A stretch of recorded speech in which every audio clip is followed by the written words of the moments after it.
Hey guys, guess who's not gonna get any work done because he blew his voice out redubbing this stupid video? The original version of this video got taken down by Sony, got just absolutely obliterated with copyright strikes. So, here's the video again, except I dub every character and sound effect. Hope you like it. How's it going, boys, girls, and squirrels? Bet you didn't see this video coming, or at the very least, bet you were expecting like 3 other similar videos to come before it. Let me explain what's going on. You know what? On second thought, this is a necklace day. This shirt is not interesting enough to carry itself on its own. A couple months ago, I had the privilege of seeing the first 3 episodes of DanDaDan Season 2 in theaters at the premiere with the voice cast. And when I say privilege, I'm lying. And even though I really enjoyed the premiere and I met a lot of great people, I kind of wish I didn't go to the premiere, because it ended up sort of messing up the reaction series. But even though I loved the first 3 episodes of DanDaDan, I'm gonna talk about them here. I'm gonna review them before getting into the reaction of episode 4. When I was watching them, I was filled with this sensation of dread at the idea of re-watching them. And again, I know that's a really weird and unrelatable and maybe even unsympathetic sensation, because you guys are probably like, well, this is your job, so fucking watch the episodes again. But the idea of just watching this premiere and having it have nothing to do with content was so much more exciting to me than sitting there stressed the hell out, hoping that any jokes I came up with in my head, I would then remember 2 months later when I made these videos again. But yeah, long story short, I just wanted to enjoy the premiere as a fan of DanDaDan rather than as a content creator. And as a result, I really enjoyed it. The first 3 episodes of this season are fucking stressful, dude. All the stuff with Gigi trying to keep Okarun and Momo from fucking killing themselves is so unbelievably stressful. The show displays such a masterful understanding of suspense and tension in these first 3 episodes, because not only is it stressful watching non-superpowered Gigi try to keep a handle on these 2 superpowered maniacs, not only are you swept up in the momentum of the fact that even if he gets a handle on Okarun, he then has to figure out Momo, which then takes his attention away from Okarun, so he's just constantly wall to wall, unable to get the situation under control. Not only is Gigi getting riddled with shards of broken glass, not only is he trying to get a handle on this new ghost, but as the episodes progress and Gigi is struggling to deal with this worm and the evil eye and the weird, terrifying Yakuza-ass family, they are burrowing deeper and deeper down into this hole. And once they get to what seems to be the bottom of the pit, Gigi and the evil eye fuse, and he becomes the new insane antagonist. So now they're fighting at the bottom of this hole, and even though it is an outstanding and incredibly hype fight, what's great about DanDaDan and great about Okarun is the more he fights, the more useless he's going to be after the fight. So even though you're on the edge of your seat and you're getting revved up seeing him do his punches 1 through 20 on Gigi 3 different times, a piece of your brain wants him to hold back, because after this whole fight, they all gotta get out of the pit. And that's what's so enthralling about this arc. It's the fact that it handles itself in a way that you can't even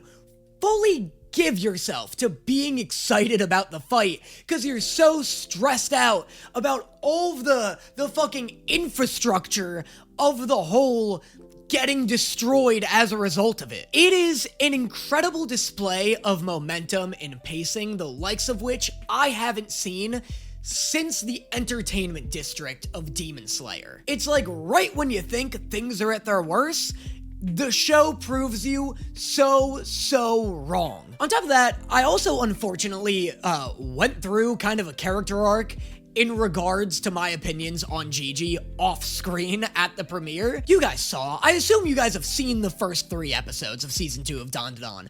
but it just seeing him go up against all of it is so sick. And then seeing his form, dude, the design of his form, it's incredible. He looks like a god tier Digimon. I assume he's gonna show up again in this episode, so I'll leave my, comments on his appearance until then. If he doesn't show up, I'll circle back on this at the end. But what I do want to say here is that I was so impressed at how intimidating and how badass not only the character design is, but the power is. Gigi, who it was established at the end of season 1 is a huge soccer fan, has the ability to kind of conjure a bunch of souls into a sphere and then kick that sphere around like a soccer ball. And what's so impressive about this to me is the fact that I fucking hate sports-themed powers in anime. It's usually baseball that anime do this, but I fucking hate anytime someone's got a power and it's just them doing a sport.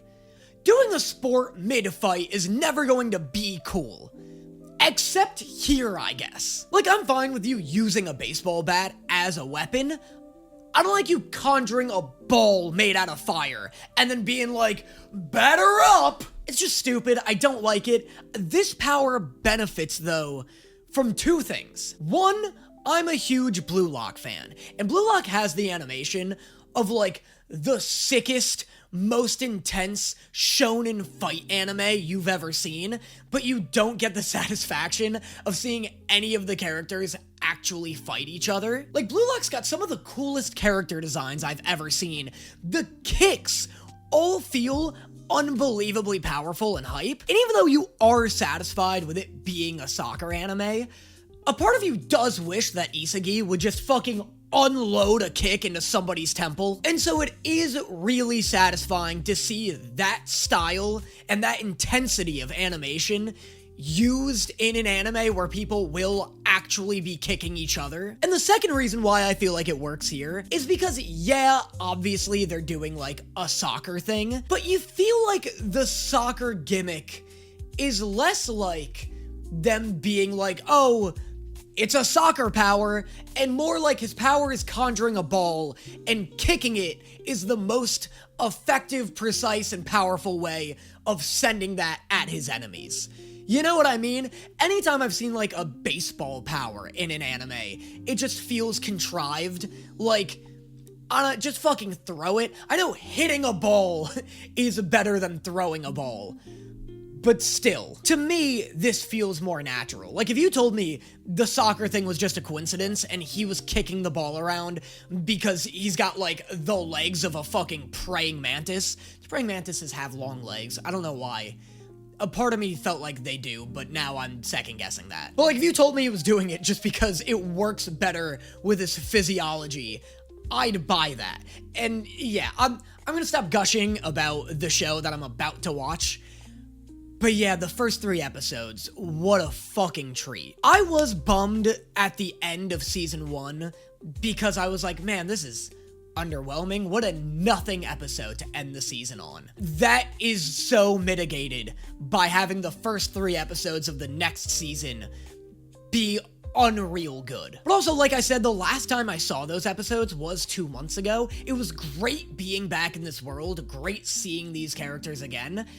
And I'm excited to do that here. Everybody out! Everybody get the fuck out! Move! Move! The lava's coming! You gotta move! Heard of lava, now I need you to leave her! Hey guys, evacuate harder. Look, I get it. This is a specific type of hubris I also share. I too hold the arrogant belief that were a volcano to erupt near me, I would simply outrun it. I felt that way my entire life. I still kind of feel that way now. But I do feel like, were I to be faced with an actual, live, active volcano, I'd kick that shit into gear. I get it. Lava is slow-coated. No matter how fast you tell me lava is moving, I'm always gonna feel like it's moving too slow. But look at these people. These are not the expressions nor speed you should be addressing an actively erupting volcano with. Look at this woman, she's just like, ew, the volcano's erupting? That's embarrassing. See? Told ya! We weren't sacrificing folks for nothing. We kept the great serpent lord happy so he would protect this place from that damned volcano. First off, this voice actor is phenomenal. This is perfect casting for this specific character. She sounds like Frieza if he became a chain smoker and got real into red wine. Second, crazy that they were telling the truth. Love them being like, wait, you thought we were feeding people to a giant worm for fun? Who would do that? Worms hate being above ground. The sun dries them up. So why does the legend say that they fucking did it? This music sounds like it's about to break into the hottest Kendrick Lamar song, doesn't it? This sounds like the beat someone would use to drop the hottest diss track of the century. I'm not gonna do the screams. My voice is already shot. I wasn't supposed to be doing this shit today. Is she gonna plug the geyser with the worm? Glub glub, bitch! Momo, this is an insane plan. This is the most I'm just thinking on my ass kind of plan. I love her just sprinting through the streets, screaming as she carries this thing down the road. By the way, this episode looks like a fucking movie. We're so spoiled these days with TV animation quality. Like, I can't believe this is just a normal episode of an anime. Remember when these things barely used to move? Let's hose it down! Momo, this is also an insane plan! You're gonna use the worm as a hose to splash the volcano with?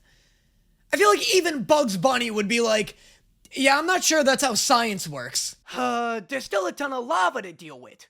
They're starting wildfires all over the place. Yeah, hey, as somebody who was living in LA January 2025, let me be the first to tell you, putting out a wildfire isn't as easy as just spraying it down with worm goo. Granted, we didn't try that specific method, but like still, Newsom tried. Our governor was like, all right, things are getting pretty intense, bring in the worm goo. But that bastard Trump was like, no more worm goo, it's not in the budget. Now our great volcano lord needs a sacrifice, and you're gonna be it! You know what, maybe they are just doing this for fun. The second this town suffers an inconvenience, their first instinct is to be like, well, we could try killing a person. When you showed up at the temple, I had no idea you were my master's grandkid. The headstanding boob-tubing priest! Oh, I hate this fucking guy. This guy looks like he belongs in the show Clarence. You guys remember Clarence? Yeah, fuck this guy. I can't tell if he has a unibrow or if he's rapidly aging only around his forehead. He looks like a wax sculpture that fell face first into a hot frying pan. I don't know how much longer I can keep this up. This has to be as bad, if not worse, than just burning the forest, right? I can't imagine coating the trees in cursed demon worm goo is that great for the environment. Soccer? I hardly know her! Bitch! What an incredible design. He looks like a Yu-Gi-Oh monster doing a Calvin Klein shoot. His earrings are so sick, too. The rainbow pattern adds such a great splash of color to this otherwise monochromatic character design. It is weird that when Okaroon taps into Turbo Granny's power, he gets this, like, sick-ass fucking trench coat, and when Gigi taps into the Evil Eye, he's just in his underwear. That makes sense, considering his ghost is often depicted as wearing only underwear. I'm more confused about where the trench coat comes from. Yeah. Boom. Yeah! Football. I hardly know her. Bitch. He's so fucking intimidating. All of his kicks look like they could cut a tree in half. Gigi breaking it down, silly style.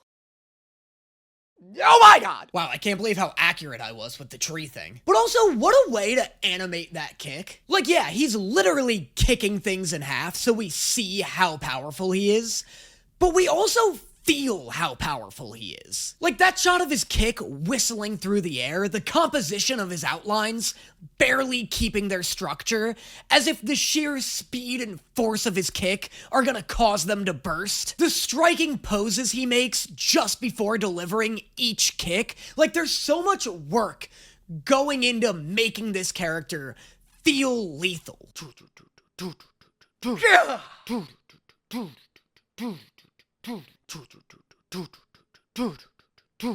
Holy shit, the mantis shrimp's back? Yo, I fucking love this guy! I didn't realize he'd only be gone for like 5 episodes. Look, I know I've been screaming a lot. I can't match this guy's energy. He's just gonna destroy my vocal. Oh my god, this dude's back too? Why are we already doing an Avengers Endgame moment here? I feel like it's way too early to bring these characters back. Yeah, here we go, we're fighting now. Yeah! Unreal choreography. That was so sick. What a great mix of realistic and stylized fighting. Like, the choreography is designed in a way that's grounded enough to make you feel like real martial artists could pull this off, but at the same time, no the fuck they couldn't. Like, there's no way you could have a guy catch a bat with his thigh like that in live action. But at the same time, it doesn't feel so over the top that it's like cartoonish. Like, there's just a great use of the medium of animation. Taro!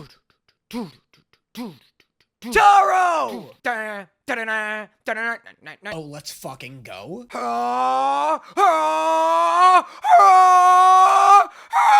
Everything about this show's presentation is a fucking masterclass in directing.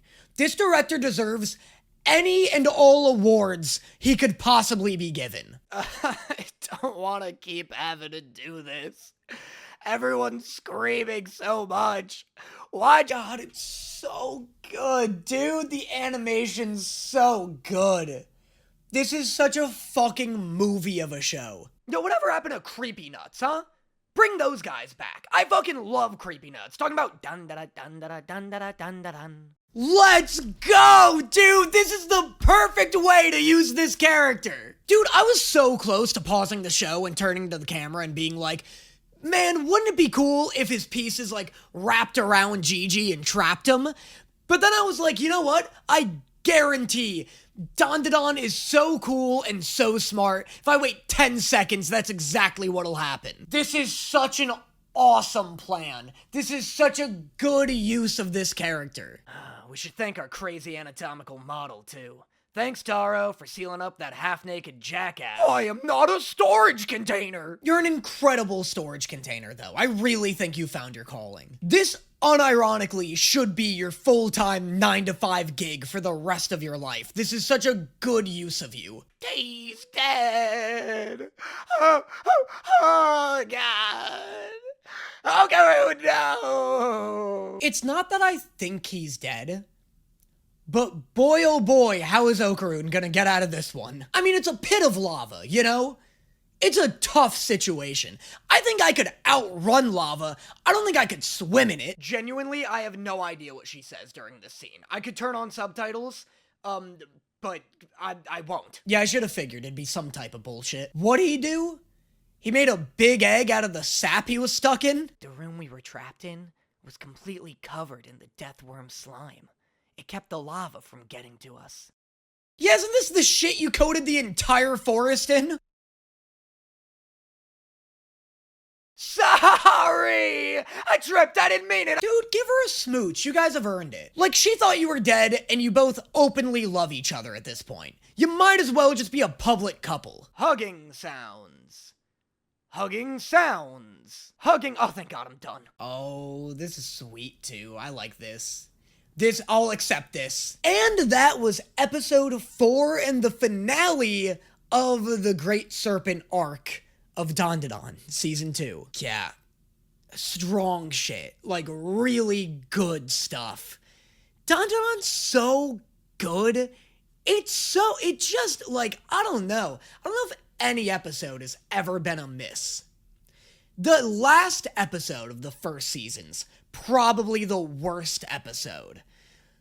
But that's just because it's not that interesting. It's not that interesting, and it's also, like, the season finale. So that puts it in a really awkward spot. But, like, all 4 of these episodes were so fucking good. I'm interested to see how Gigi progresses from here. Because I do like Gigi more now. When he's doing serious shit, we'll see. Well, yeah, We'll see if I keep that opinion. But right now he's trapped in an anatomical model, which also technically doesn't make sense, because that means that the model is, like, thicker than the width of an actual person and the same height as Gigi. You know what I mean? Logistically, it doesn't fully make sense, but I'm okay with that. But yeah, I'm excited to see the process to get, like, Gigi into a position that, like, Okarune's in, where he's able to, like, transform at will and stuff. I love the idea that this is, like, Persona, where they're just, like, collecting members of their group who all get their, like, Persona awakening and shit like this is shockingly close to Persona, actually, the more I think about it. Anyway, let me know in the comments what you thought of this episode, what you're thinking of Season 2 so far, and I will see you guys next time. Is it obvious?